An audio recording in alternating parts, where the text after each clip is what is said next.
Hello everyone. இன்னைக்கு எல்லாருக்கும் ரொம்ப பிடிச்ச ரோஸ் மில்க் கேக்கோட ரெசிபி தான் பார்க்க போகிறோம். ஸோ அதுக்கு தேவையான திங்ஸ்லாம் எடுத்து வச்சிடலாம்.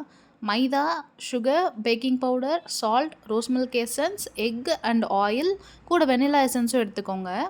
ஸோ இப்போ வந்து ஒரு ஒரு எக்காக நான் வந்து எல்லாத்தையும் உடச்சி ஊற்றிக்கிறேன். நான் எடுத்திருக்க கரெக்டான மெஷர்மெண்ட்ஸ் வந்து நான் உங்களுக்கு டிஸ்கிரிப்ஷனில் கொடுக்குறேன். ஸோ தேவைப்படுறவங்க செக் பண்ணி பாருங்கள். இப்போ எக்ஸ் எல்லாம் உடச்சி ஊற்றுனதுக்கப்புறம் நான் வெண்ணிலா எசன்ஸ் வந்து ஒரு மூடி எடுத்துக்கிறேன். அது ஒரு மூடினா வந்து 5 ml இருக்கும். ஸோ அதை ஊற்றி நான் ஃபஸ்ட்டு 1 ஸ்பீட்லேருந்து ஸ்டார்ட் பண்ணி பீட் பண்ண ஸ்டார்ட் பண்ணுறேன்.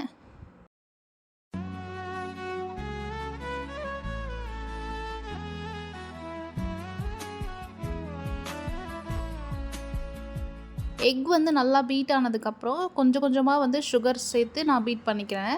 சுகர் வந்து நான் பவுடர் எதுவுமே பண்ணது கிடையாது. ஸோ அப்படியே தான் சேர்க்க போகிறேன். இது நல்லா மெல்ட் ஆகுற வரைக்கும் நல்லா பீட் பண்ணி எடுத்துக்கலாம்.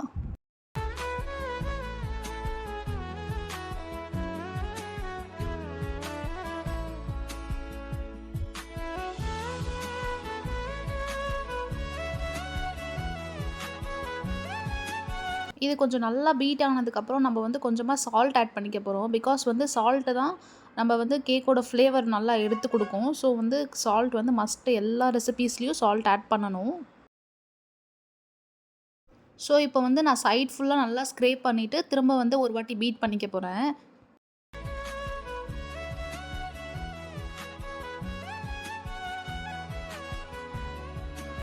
இப்போ நான் இந்த மைதா கூட வந்து பேக்கிங் பவுடர் ஆட் பண்ணி கலந்துக்க போகிறேன். இதை வந்து நல்லா ஒரு வயர் விஸ்க் வச்சு நல்லா கலந்து விட்டுக்கலாம்.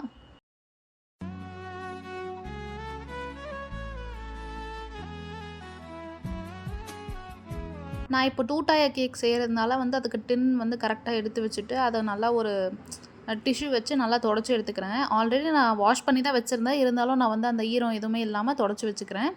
நெக்ஸ்ட் வந்து கீழே பட்டர் ஷீட் போட்டு நான் ஆயில் பண்ணி வச்சுக்க போகிறேன்.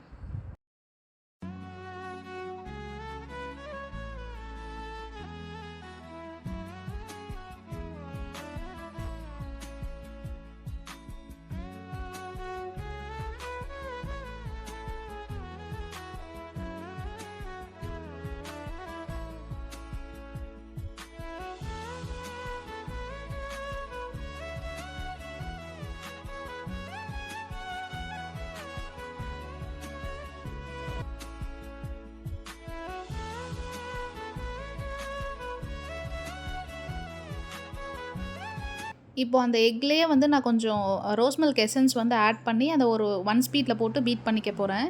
நெக்ஸ்ட் வந்து நான் ஆயில் எடுத்திருக்கேன். ஆயிலும் அதிலேயே போட்டு ஆயில் ஆட் பண்ணதுக்கப்புறம் நம்ம வந்து ஸ்லோவாக தான் பீட் பண்ணணும். பிகாஸ் வந்து அந்த எக்கோட ஃபோமினஸ் வந்து நம்ம வேகமாக பீட் பண்ணும்போது அப்படியே வந்து குறைஞ்சி போயிடும். ஸோ ஸ்லோவாக பீட் பண்ணணும்.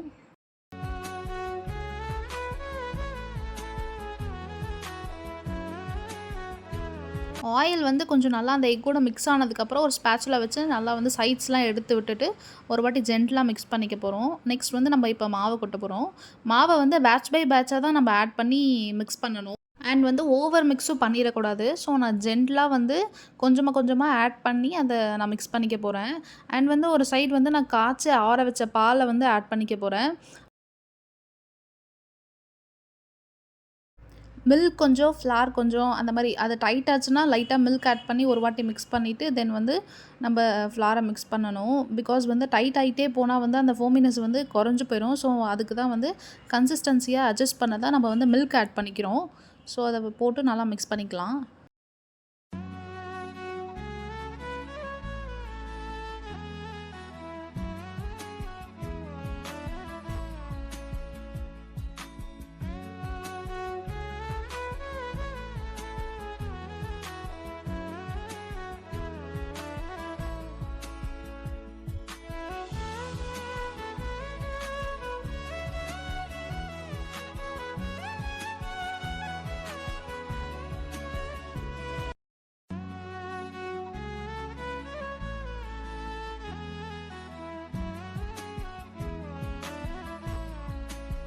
ஆல்ரெடி நான் இன்னொரு கேக் பேக் பண்ணும்போது ஓடிஜி வந்து லைட்டாக ஹீட்டாக தான் இருந்தது. ஸோ நான் வந்து 5 மினிட்ஸ்க்கு மட்டும் அதை வச்சுட்டு பேட்டரை வந்து அதில் ஊற்றிக்கிறேன்.